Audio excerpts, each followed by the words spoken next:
Salut, aujourd'hui on se retrouve pour la deuxième vidéo du dessin sponsorisé par Gaomon parce qu'ils m'ont donc envoyé cette tablette. Donc si tu veux retrouver mon avis sur cette tablette, ce que j'en pense, mes premières impressions, c'est dans la première vidéo. Et aujourd'hui on va finir ce dessin en faisant les ombres et les lumières et tout ce qui manque. Du coup, premièrement, ce que tu peux voir si j'enlève les ombres et les lumières, c'est que j'ai mis les premières couleurs. Je vais t'expliquer vite fait les inspirations que tu peux retrouver donc à gauche. Déjà, ce que tu peux constater en premier, c'est que j'ai absolument tout volé à internet, que ce dessin n'est absolument pas original, mais c'est pas grave.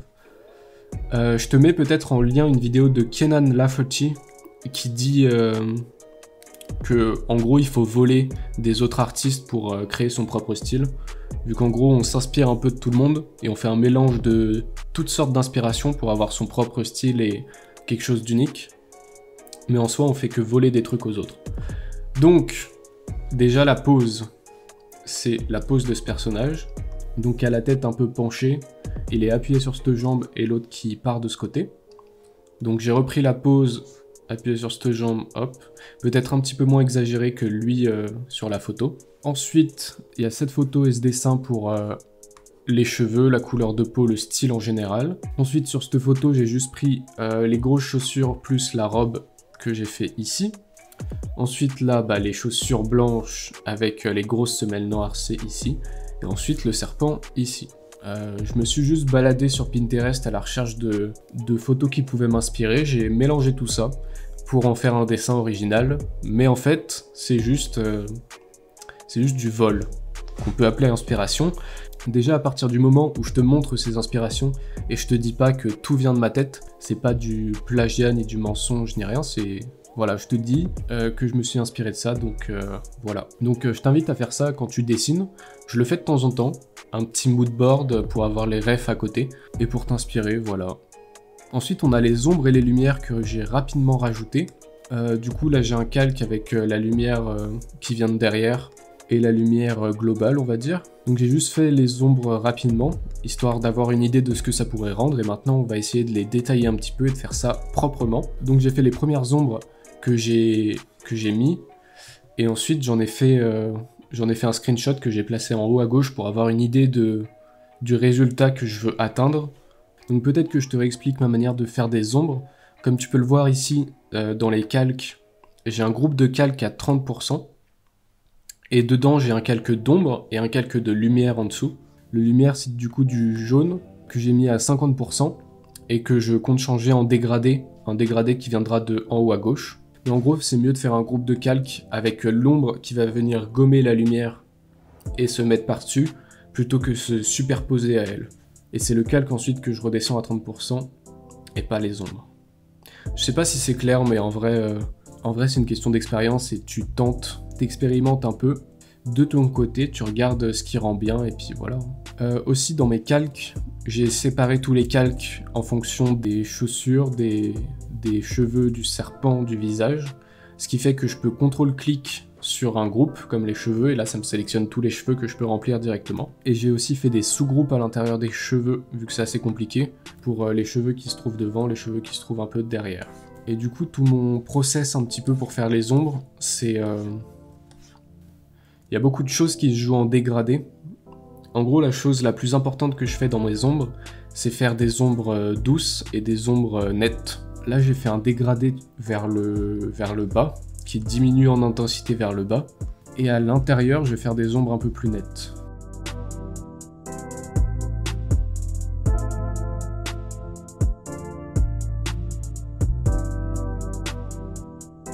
En vrai, je te cache pas que j'ai la flemme de faire tous les petits détails des ombres des tresses, donc peut-être que je le ferai après, peut-être pas.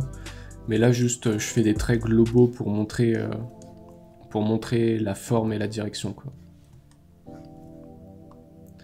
Voilà. Du coup, ça fait des petits détails comme ça, c'est sympathique. Ce que je fais à chaque fois, du coup, c'est que je prends une brosse soft pour faire l'ombre globale. L'ombre globale qui est un peu plus en dégradé vu que c'est une forme... Enfin, c'est rond. La forme globale, c'est rond vu que c'est le dessus de sa tête. Sauf que chaque tresse va créer des petites ombres, et ces petites ombres, elles vont être beaucoup plus nettes. Voilà. Là, j'ai été clair dans mon explication. Ça fait plaisir. Aussi, je sais pas ce qu'il en est de la couleur de la caméra ici. Parce qu'on est le matin et il y a de la lumière un peu chelou qui vient par ma fenêtre. Vu qu'aussi on est dans une autre configuration que la dernière vidéo.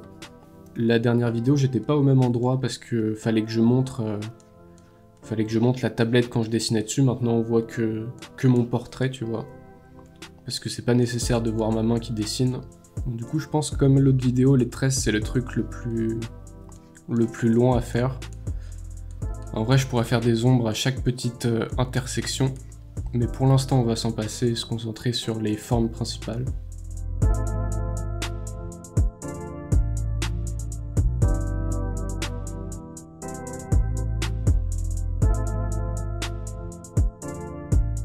On va dire que les ombres des cheveux c'est fait, parce que l'important c'est d'avoir un truc qui rend bien plutôt que un truc vraiment archi propre. De toute façon personne va venir zoomer sur les mèches. Donc je sélectionne uniquement la peau, et après c'est le même process encore et encore, donc je fais une ombre, une grosse ombre soft, sur le côté du visage là où il y a l'ombre, enfin là où il y a la lumière qui va créer de l'ombre. Et après je viens couper à l'intérieur des ombres plus nettes. Genre là c'est l'ombre portée de la mèche, du coup elle est beaucoup plus nette. Et ça fait un contraste et un jeu de forme, de dégradé et tout. Vraiment sympathique à regarder et qui correspond bien à la réalité. L'avantage à faire un groupe de calque à 30% plutôt que faire un seul calque à 30% d'opacité. Là par exemple je vais faire l'ombre sur le sourcil, sauf que si je le fais sur le même calque que l'ombre du bord de son visage qui est en dégradé, et que je gomme l'ombre du sourcil, ça gomme aussi le dégradé. Du coup c'est pour ça que j'ai tout un groupe de calques qui sont tous à 100%, et c'est le groupe qui est à 30%, comme ça si je fais l'ombre en dessous du sourcil et que je gomme, ça gomme uniquement l'ombre de sourcil. Et du coup ce que je vais faire à chaque fois c'est juste rajouter un calque par-dessus, le gommer, le mettre comme je veux, et l'additionner au calque d'en dessous. Voilà. C'est un peu le secret de mon processus des ombres. J'espère que c'est intéressant et que tu peux apprendre quelques petites techniques.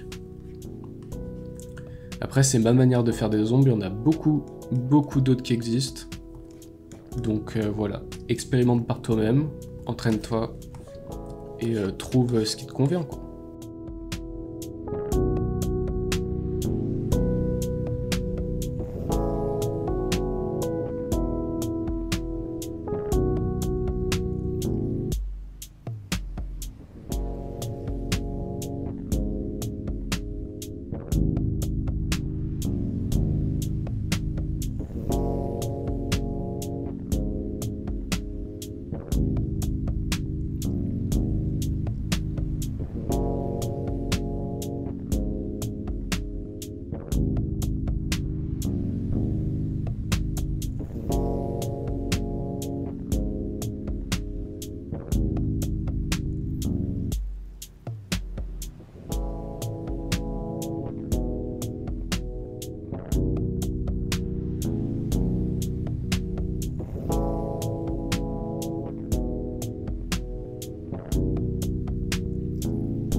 Bang! Je crois qu'on est tout bon pour les premières ombres. Il y a aussi, tu l'as remarqué sur le décor, une ombre pour donner un petit peu de volume. À la base, je voulais juste que ça rende comme ça le dessin. Donc avec juste la couleur unie en fond et qui passe sur sa robe. Sauf que bah, ça manquait de volume, je trouve. Et avec juste des ombres, elle se détache un peu mieux, mais je pense qu'on fera ça à la fin.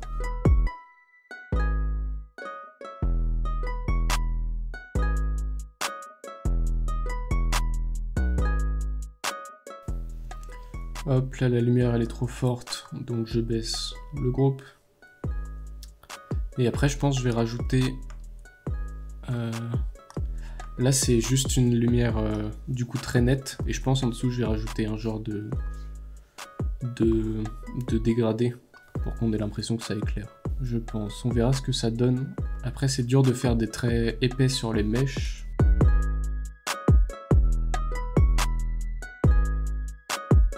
Et après là pour le coup c'est un peu la technique inverse, c'est que je fais des traits nets, qu'ensuite je viens gommer avec une brosse plus épaisse pour faire des petits dégradés. Et après j'ajoute ça petit à petit à mon groupe, à mon calque de base.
Et maintenant on va passer du coup à la dernière étape qui est les ombres sur le décor. Et ouais, parce que sinon comme ça fait un peu trop plat. Donc on va commencer par l'ombre au sol.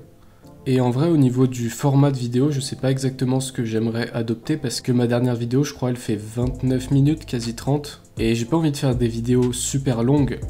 Mais en même temps les dessins en temps réel ça prend du temps.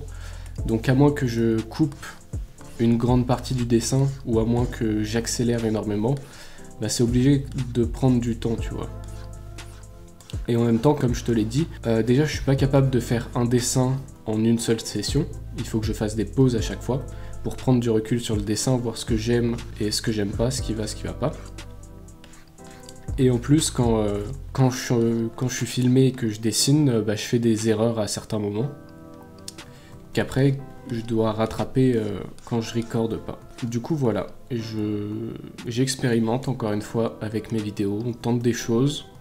Aussi c'est probable, je sais pas ce que sera la prochaine vidéo, mais je sais que fin août, début septembre, il y aura une série de vidéos assez incroyable. Mais je t'en dis pas plus.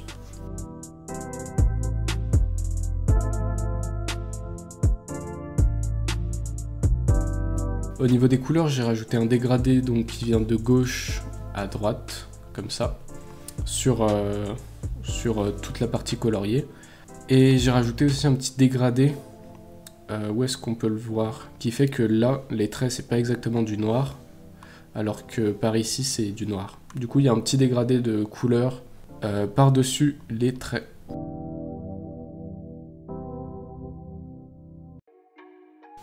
Il y a la question aussi de est-ce que je rajoute un dégradé vers le haut. Du coup là j'utilise Pentoolside 2 qui est en bêta ou en test pour l'instant. Mais ils ont une feature de dégradé du coup que j'utilise et que je copie-colle dans le Pentoolside 1. Ça m'a l'air bien. Un truc que je fais aussi et qui rend plutôt pas mal, c'est rajouter du grain par-dessus mon image à quelque chose comme 5-6%.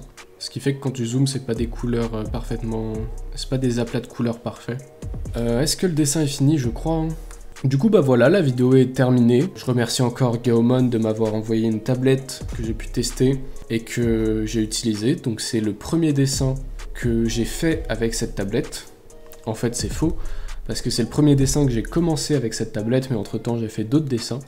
Donc voilà, à bientôt, tu peux liker comme d'habitude et t'abonner, et on se retrouve bientôt. Prépare-toi, fin août, début septembre, il y aura une série de vidéos incroyables, et à bientôt.